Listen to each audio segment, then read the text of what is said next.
Bienvenidos a este cuarto vídeo sobre la educación británica de hoy, en el que trataremos el tema de la enseñanza por objetivos.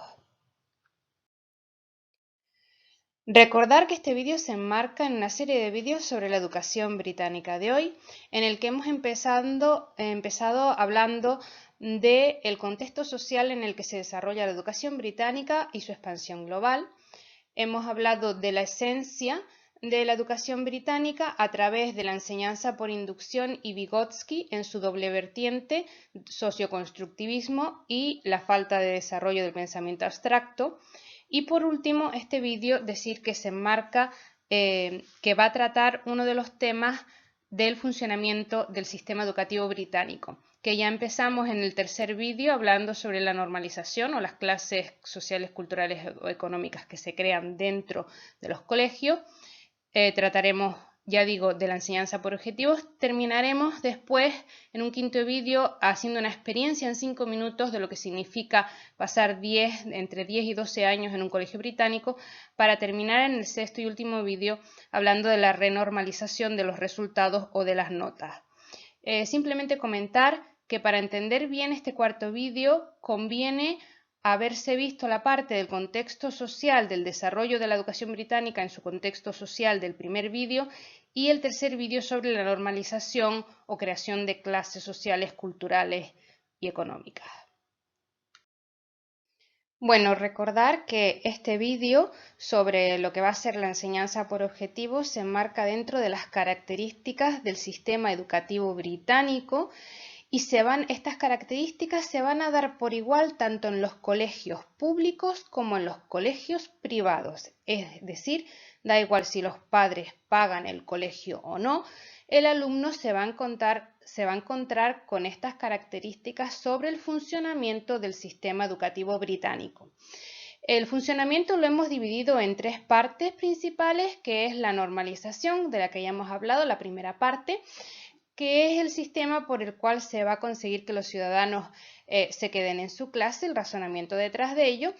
Y seguidamente lo que vamos a tratar ahora es la enseñanza por objetivos, la personalización de esos objetivos en los alumnos, que son las prácticas para conseguir mantener en su sitio a las distintas clases sociales, culturales o económicas, para terminar en otro vídeo con la renormalización de lo que son los resultados de los alumnos, de las notas, que también lo podemos subtitular como quitarle mérito al trabajo o quitarle mérito a lo que sabe el alumno.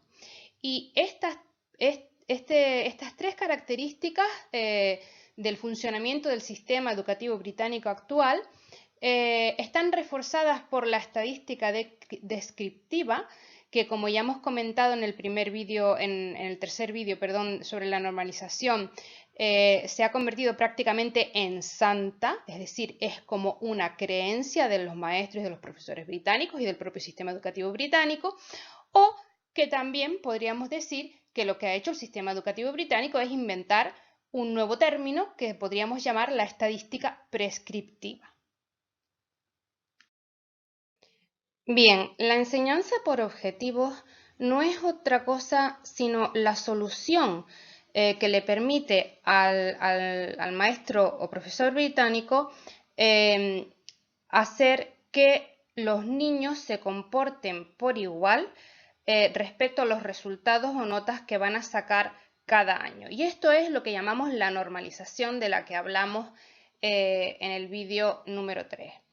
Es decir, el maestro tiene que conseguir todos los años que aproximadamente un tercio de los niños de su clase no lleguen a los conocimientos mínimos, un tercio de los niños lleguen más o menos a los conocimientos mínimos y un último tercio de los niños lleguen mucho más allá de los conocimientos mínimos. Es decir, un tercio de los niños sacan un insuficiente o menos, un tercio de los niños sacan más o menos un suficiente y un tercio de los niños van a sacar desde bien hasta sobresaliente.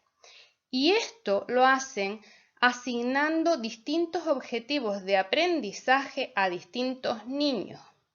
Es decir, esta es la enseñanza por objetivos. Y esa asignación de objetivos se va a hacer sin que se pregunte jamás si el niño al que se le asignan los objetivos es capaz o no de aprender. Y aquí vamos a tener un ejemplo que plantean en un colegio de cómo clasificar a sus niños. Observen que la clasificación ya empieza en tercero de infantil, en parvulito. Y ya hay una pequeña clasificación de abejorros y orugas. Está claro que los orugas van a tener muy pocos objetivos. En primero tenemos mariquitas y mariposas. En segundo de primaria, ardillas y conejos. En tercero de primaria ya tenemos 3 grupos diferenciados: los salamandras, los renacuajos y las ranas. Y podemos ver que, bueno, los renacuajos, como su nombre indica, probablemente sea el grupo que no debe llegar a los conocimientos mínimos. Y hay toda una discusión de cómo asignar nombres a estos distintos grupos para que los niños no empiecen a pensar que es que son los que se les tiene que asignar pocos objetivos. Eso existe.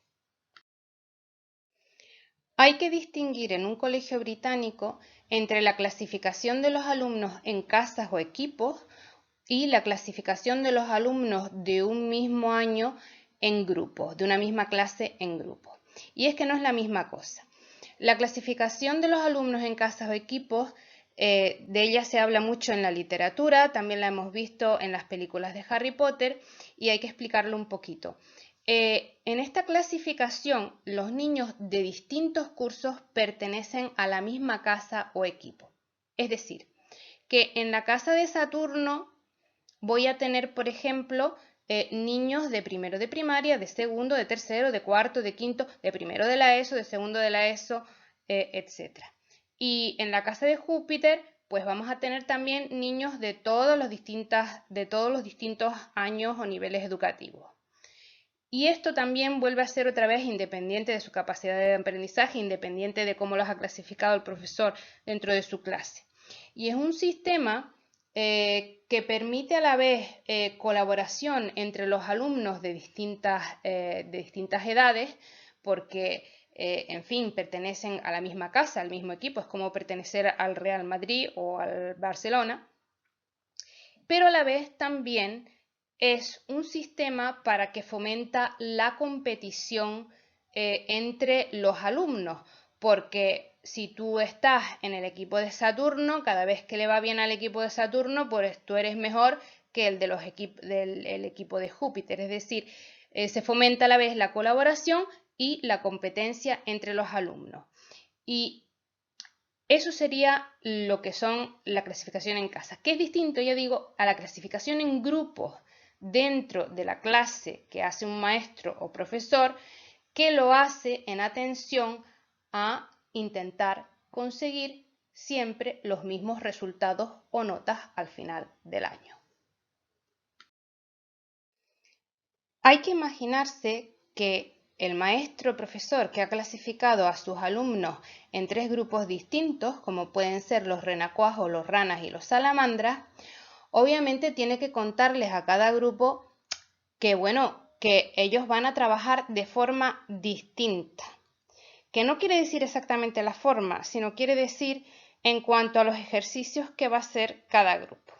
Y para ello es de gran ayuda que ya los recursos con que cuenta el maestro británico, los libros británicos, ya vienen con los ejercicios clasificados en distintos grupos e incluso la parte teórica está clasificada por párrafos para los distintos grupos. Y cuando digo párrafos es que hay párrafos que se pueden leer, que se van a leer los renacuajos, las ranas y las salamandras. Hay párrafos que se van a leer solo las ranas y las salamandras y hay párrafos que son exclusivos para las salamandras. Y estoy suponiendo en este ejemplo que las salamandras son aquellos que van a llegar más lejos a la hora de aprender.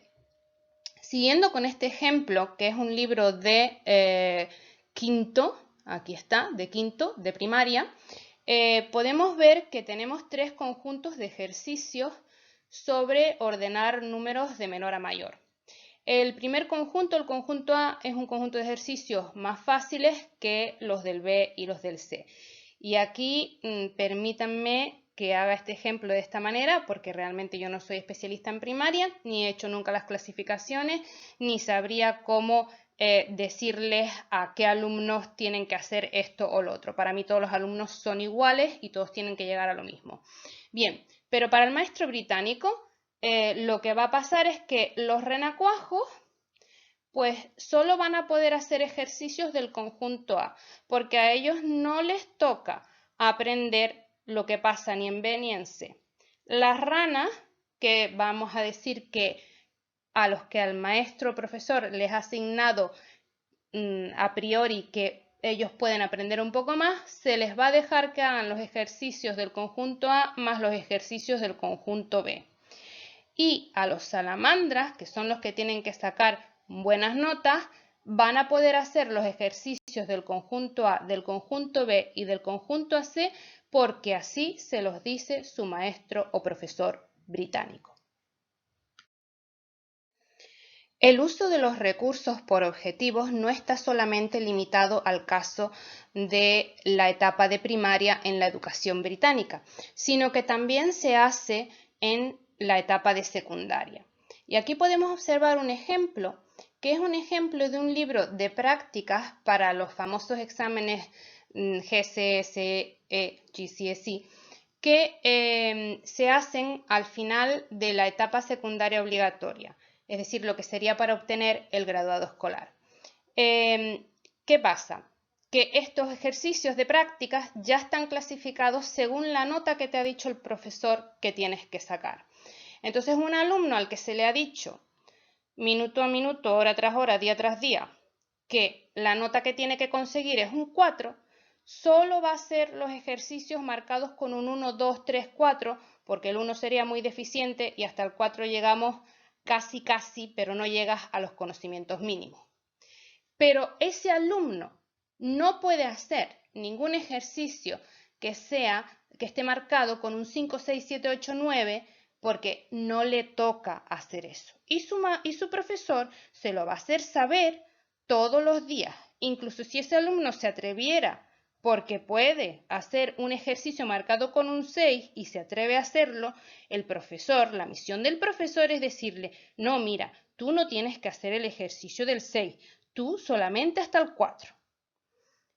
De la misma manera, habrá alumnos que se les habrá dicho que su objetivo es sacar un 6, un bien. Y esos alumnos pueden hacer los ejercicios marcados con un 1, 2, 3, 4, 5 y 6, pero jamás pueden hacer los ejercicios marcados con un 7, 8, 9, porque su profesor británico les dirá claramente que eso no es para ellos. El mayor problema del maestro profesor británico es acertar con el grupo que le toca a cada alumno. Y como ya les digo, como esto no lo hacen atendiendo a la capacidad que pueda tener de aprendizaje del alumno y además, como todos los maestros en otros países sabemos, esa capacidad de aprendizaje puede variar por distintos factores e incluso puede variar con la edad, ellos lo que utilizan son las estadísticas descriptivas. Y recordemos por favor un momento lo que dijimos en el vídeo número 3, que es que la estadística descriptiva es describir, es decir, contar cómo es la situación de algo, por ejemplo, de personas, en un momento dado con números. Es decir, contar, pues, que en el 2017 pues tuviste un grupo de alumnos y solo tuviste uno que sacó sobresaliente. Pues eso es una manera de hacer una estadística, pero eso pertenece al 2017 y al grupo de alumnos que tuviste, no a todos los años ni a los distintos grupos de alumnos. Pero ellos lo que van a hacer es coger la estadística descriptiva y decir que siempre tiene que ocurrir lo mismo, es decir, la declaran santa, se la creen a pie juntillas y lo único que hay que hacer es repetirla una y otra vez. Y lo que es más curioso es que los maestros y profesores británicos van a coger esas estadísticas tanto de instituciones públicas como de ONG. Es decir, tenemos, por ejemplo, esta institución pública, el Higher Education Funding Council for England, que ha estado trabajando hasta el 2018, que luego se ha diluido en la Office for Students, donde tienes estadísticas de a qué grado educativo, a qué nivel educativo llega la población del país, por ejemplo. O tenemos, por ejemplo, esta ONG llamada la Fisher Family Trust, que es una ONG que se dedica a ayudar en la educación británica, cuyo único objetivo es la clasificación del alumnado mediante las estadísticas que vienen de las instituciones públicas y otras estadísticas que ellos hacen. Y curiosamente de estas estadísticas salen frases que luego el maestro y el profesor británico va a aplicar a pies juntillas y que además son capaces de decírselas a los alumnos en las clases. Por ejemplo, hay una frase que es: los niños británicos blancos de barrios pobres aprenden menos que los demás niños. Es decir, que si al maestro le viene un niño británico que además es blanco y que además vive en un barrio pobre, ese va al grupo de los renacuajos automáticamente. O, por ejemplo, hay otra frase que sale de las estadísticas que dice que las niñas no estudian en la universidad. ¿Qué quiere decir? Que la que aquí les está contando esta historia no debería, vamos, ni saber hacer la O con un canuto. Y otra frase también es, que se oye en las clases, es: las niñas no van a carreras de ciencias. O sea, imagínense esto. Es decir, en pleno siglo XXI, gente como Marie Curie, Lisa Meitner o Jocelyn Bell no deberían de existir. Y además, hay otra cosa, que es que estas estadísticas, esta clasificación, va a crear después problemas en el alumnado. Porque claro, ¿qué pasa? Que el alumnado, pues, se van a ver problemas de comportamiento, de atención dentro de las clases, sobre todo en la secundaria, porque ya se dan cuenta de alguna manera que están siendo discriminados y que hay muchas cosas que no pueden aprender, porque además funciona como una especie de lavado de cerebro. Entonces, se van a generar dentro de lo que es la clase, dentro de lo que es el colegio, graves problemas de disciplinas y de comportamiento por parte de un alumnado que se siente muy discriminado y que, portándose bien y haciendo lo que dice el profesor, no va a ningún sitio. Esto es un ejemplo de cómo buscar a qué grupo le correspondería estar a un alumno cualquiera. Ya les dije que se hacen estadísticas de todo tipo en el Reino Unido y se puede buscar, aquí está, la búsqueda por código postal de muchos datos, entre otros datos sobre el nivel educativo en dicho código postal. Y hay que decir que el código postal en el Reino Unido no funciona como, por ejemplo, en España. El código postal va por calles y hasta por parte de calles. Es decir, que si tú tienes la calle Nueva, en la calle Nueva a lo mejor hay 3 códigos postales porque es una calle muy larga. Pero el código postal está asociado a una calle o a una parte de la calle. De esta manera es posible saber solamente con el código postal de un alumno a qué nivel educativo debería de llegar según lo que dice la estadística sobre ese código postal. Este es otro ejemplo de la presentación de las estadísticas y aquí podemos ver cómo esto es un mapa del Reino Unido. Aquí está Gales también, Escocia no lo han puesto en este ejemplo, y aquí podemos ver Londres un poquito aumentado. Se puede ver dónde vive la gente que ha obtenido una licenciatura, es decir, que ha ido a la universidad, o dónde vive la gente que ha hecho una FP o un grado medio, o dónde vive la gente que realmente simplemente acabó con el graduado escolar y no hizo nada más, o dónde vive la gente que ni siquiera llegó a obtener un graduado escolar. Todos estos datos vienen, estos de los archivos nacionales, esto está a disposición del profesorado para que puedan hacer, bueno, no es para que puedan hacer, pero los maestros y profesores británicos lo usan para clasificar a sus alumnos. Esto quiere decir que si por lo que sea vamos a decir, a un conde se le ocurre irse a vivir a una calle donde no tienen ni graduado escolar, pues los pobrecitos hijos del conde están condenados, porque ya los maestros y profesores lo van a clasificar como de, bueno, este no tiene que llegar. Si se enteran que es conde, a lo mejor lo clasifican a un grado más. Y viceversa, si un pobrecito de repente, alguien que no tenía ni grado escolar, por lo que sea, pues porque le tocó la lotería, esa familia se va a vivir a un barrio donde todos todos tienen títulos universitarios, es probable que a su hijo lo clasifiquen para poder aprender todo. Veamos ahora el ejemplo de la ONG Fisher Family Trust, que trabajan sobre todo dedicados a ayudar a la educación del Reino Unido.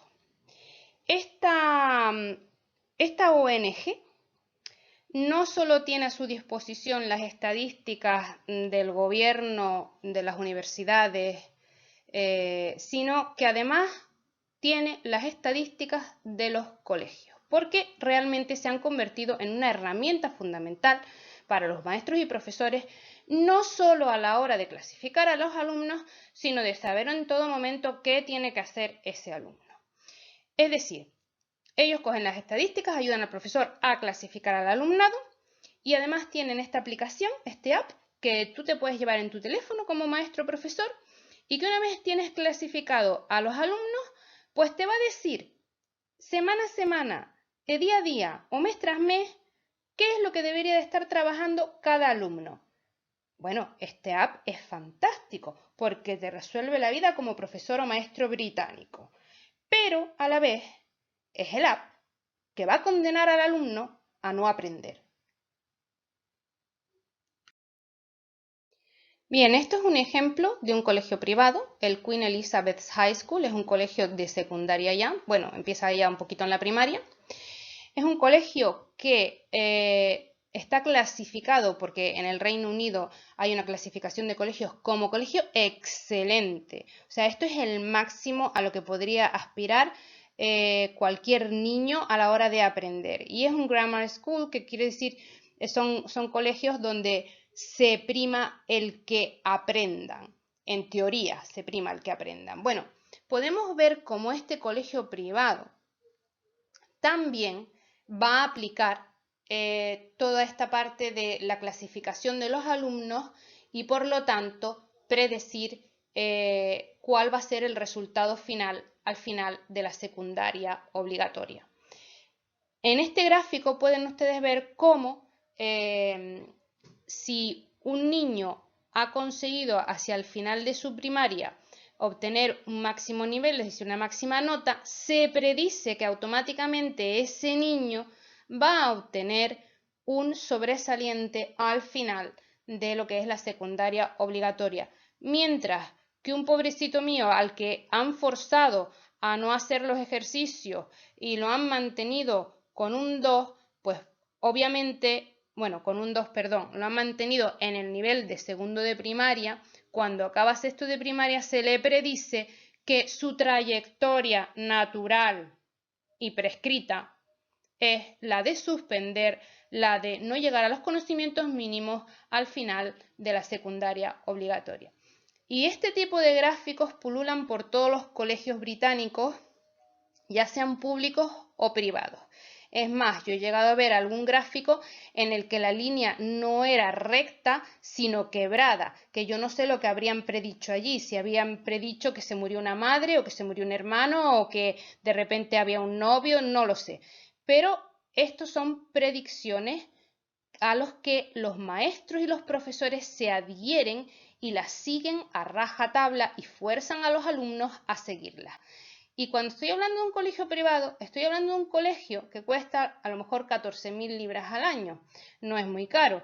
Discúlpenme porque este cambio de entre la libra y el euro a lo mejor ya no está, pero cuando yo lo miré eran 16.000 euros, ahora creo que son 14.000 euros, pero da igual.